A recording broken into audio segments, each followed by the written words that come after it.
Okay, so it's time for modulation. Let's look at the bass that we had last time added into this pattern, like this. And on that bass, I mentioned in the filters level that we had this modulator on top. So let's check out what we can do with that modulator. So we could maybe reduce the decay time, have that fall of cutoff moving downwards like that, shorter.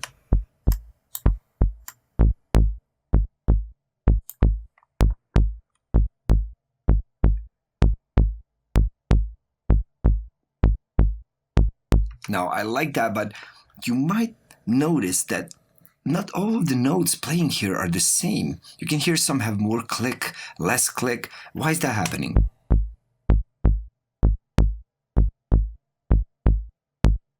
So the phase of this sawtooth that we are using is not always the same. It's randomized. So it's always randomized in Inspire once the phase is all the way down. But once we move it to any position, it's going to hold still. So now the notes are going to be the same all the time. See that?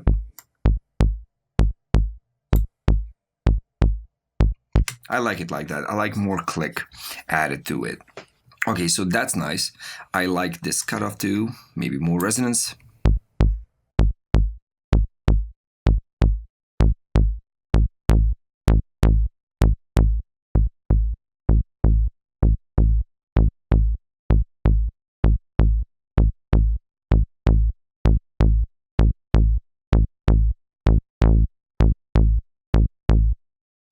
Now, how I like to set up this envelope is that I want to set up this last position where it's going to end. Since you see I have these longer notes and they will linger, so I want that closed off bass first. I want to set that up to see how it's going to be closed. So all the way closed on the envelope when all of this decay time finishes and we actually stay at 0 at this value. So I want to set that up.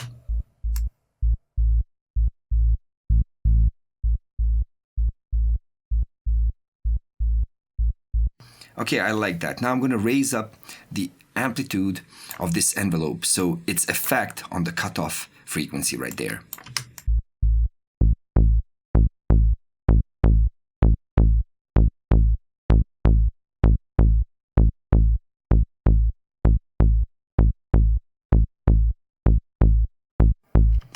Okay, I like that. That's nice. That's nice. Let's try that.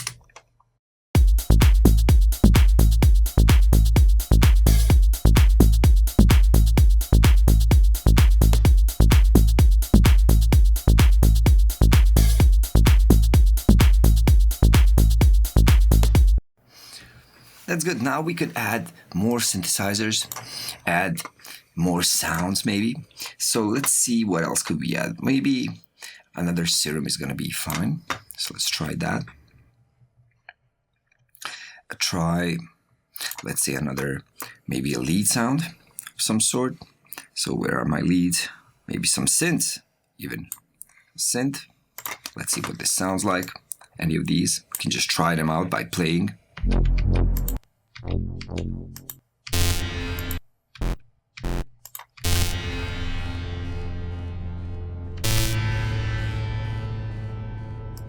I like that. Maybe a one hit from this synthesizer. So I'm going to add another MIDI clip, add another note, just like that. An A note, because that's the key of our song. So let's see, what note was I playing on my keyboard? That one, a low one. So let's do that. Where do I want that rhythmically? So let's see.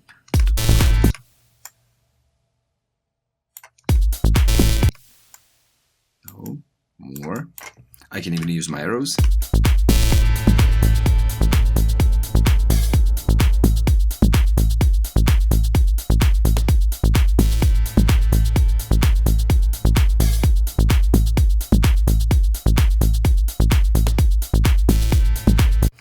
That's good. Now, I don't want that to happen so often, so I'm going to prolong this loop like that.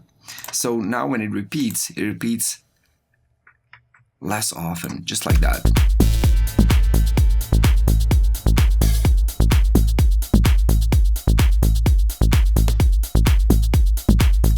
That's good. Now I can add more elements. Maybe insert a new MIDI track, and then add another synth onto that. Let's see if we could add maybe an FM8. That would be nice. So let's try an FM8 on this. And what we want, we can even search through all the presets and just select what kind of sound we need. So we want, let's say, a plucked sound. Maybe let's say percussive, see what it sounds like. So let's try these out.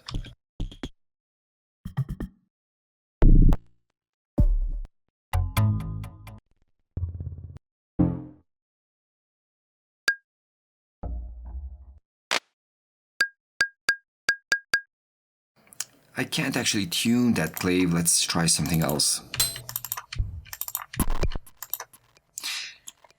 Let's see if we can add something like a pluck string. That's too low.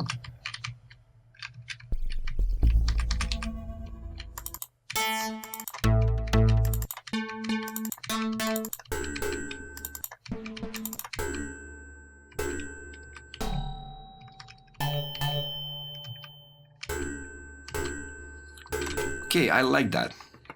I like that. So let me find the attributes for that.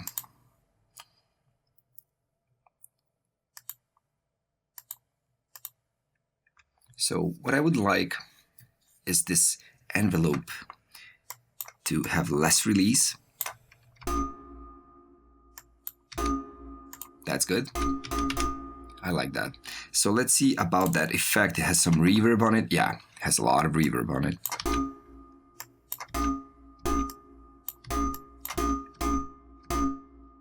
Okay, I like that. Okay, so what can we do with this synth? I'm gonna make a new clip, loop it, and let's see what we can play on that clip.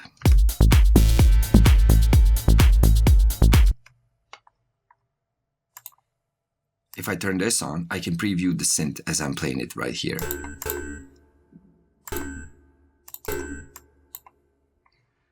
Okay, let's see. So I'd like to play this, but not to intermediate that with the bass. So maybe somewhere where the bass is not playing. Maybe lower? No. No.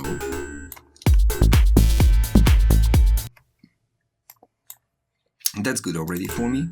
Let's try that.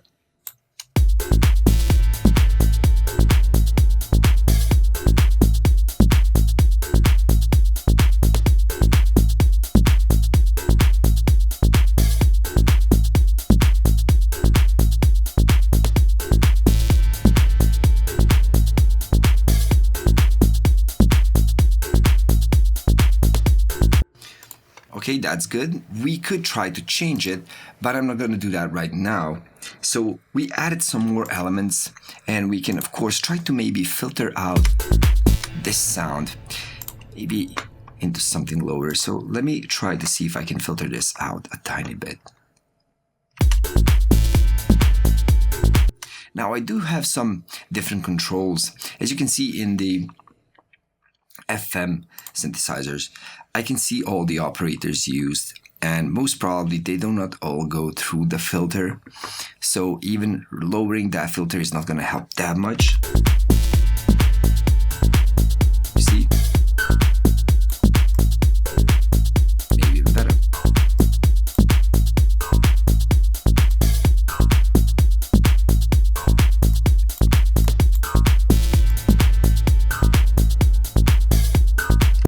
Yeah, like a rusty string being pulled. That's nice. Now what I can do on an easy morph, I can lower the brightness of that. Let's see if that's gonna help.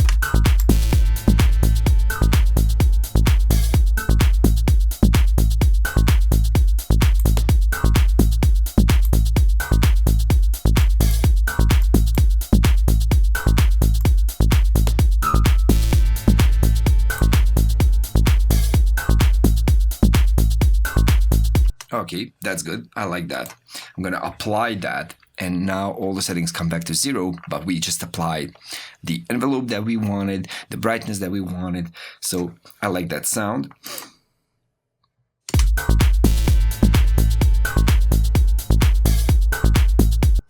Cool. Maybe just a tiny bit lower in volume.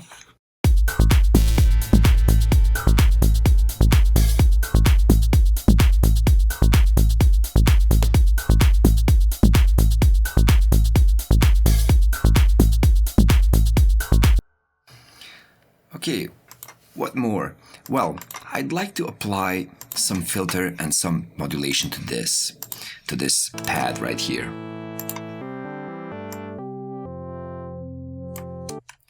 Okay, so I'm going to use an envelope like this, upwards, yeah, like that, with a longer attack time because this is a pad sound, yeah, and a bigger release. Of course, I'm going to do that same thing, tiny bit at least, for the amplitude too.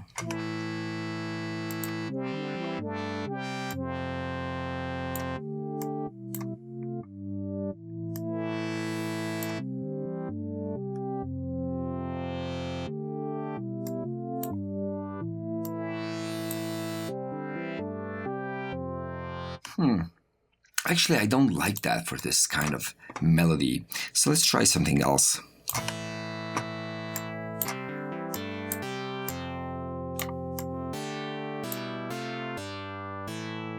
So last attack starts immediately, but we add some decay to that. I mean, decay was always there, but once I raise the sustain all the way up, no decay to happen, see? So I'm gonna lower that.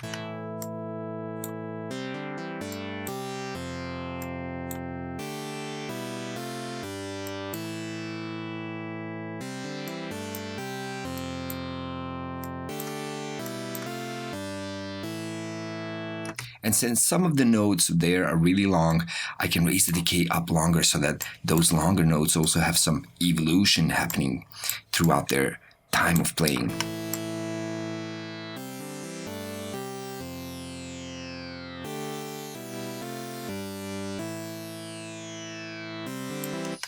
Okay, so I can play with the resonance too. I'm gonna play with the resonance in a different direction, like this. Let's try what that sounds like.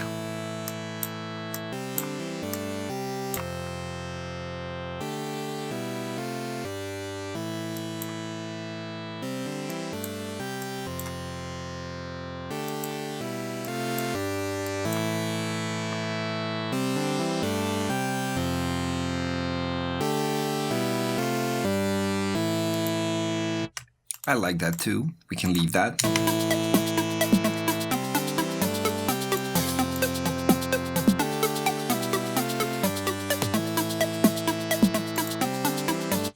That's good. We could maybe work on the envelope of this synth.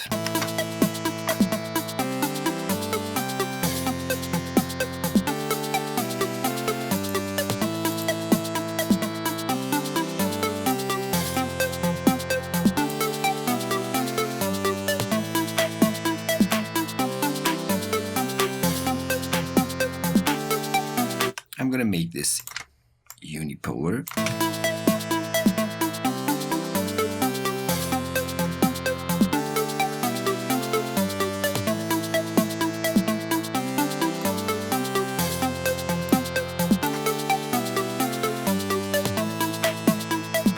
Okay, like that too. One other thing I would like to add to those pads up there, they're still a bit static to me. So I like to introduce some more movement on this filter. I'm going to introduce an LFO also. Let's see how that LFO is going to work on it.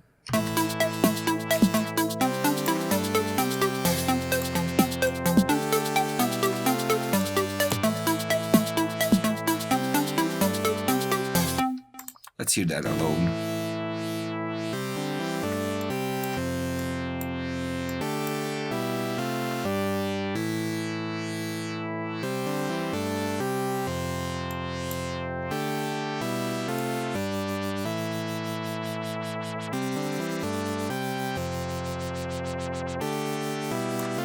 little kind of a small change in there. So what I'm going to do next is I'm going to use the same envelope I'm using for the filter.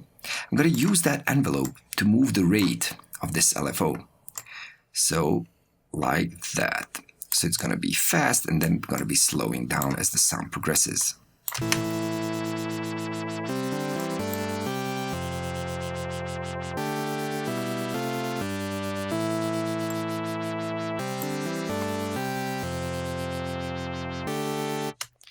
Nice, I like that too. So we can leave that in there. And I'm also going to create an FX right here. So let me use another massive for that. So another MIDI track. Let's find massive. Okay.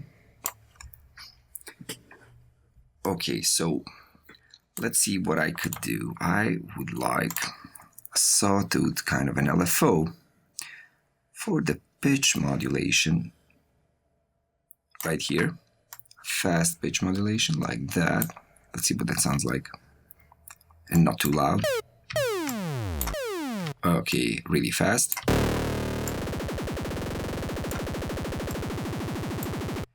Okay, maybe a sine wave.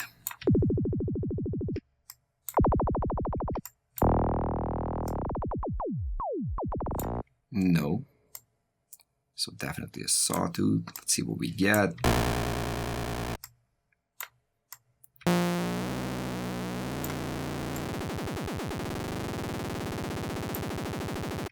That's nice. Okay, so I need another, let's say a performer that's gonna go downwards just like that. But for a long time, I need that to sync to a long period. Just like that. Also on the pitch, from high up to high.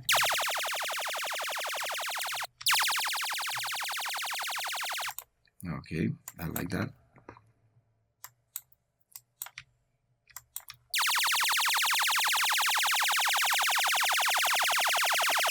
Maybe a square.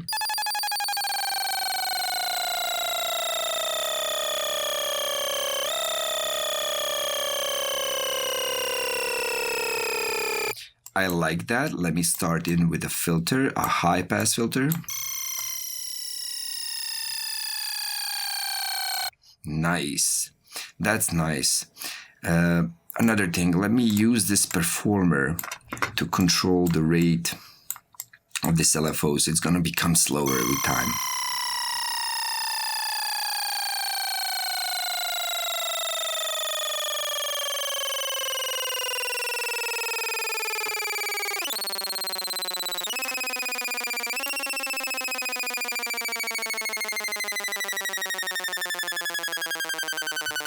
Nice. I wanted to start really high up. Let's see that.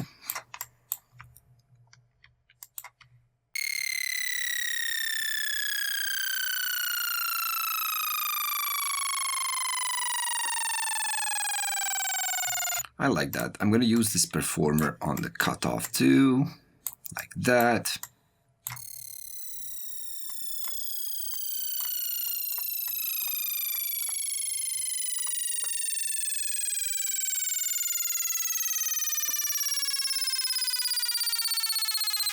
Nice. I like that. I like that a lot. I'm going to use that as a note right here. I'm going to make a new MIDI clip. Let's see what note. Like this. Yeah, we could use that. Make it really long, just like this whole part is.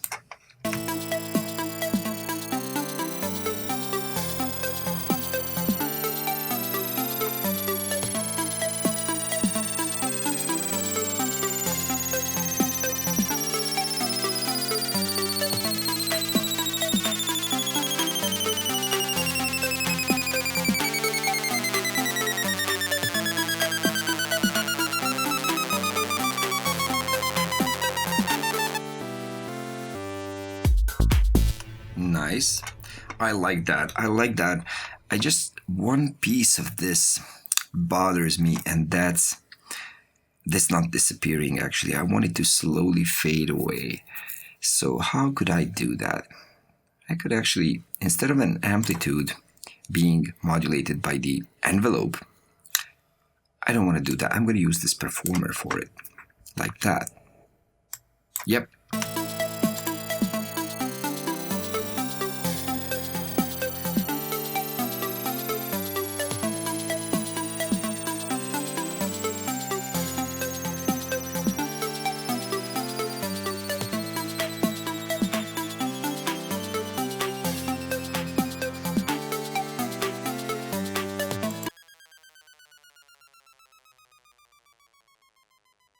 That's nice. Now the performer is actually also controlling the amplitude, so this FX is slowly going to fade away.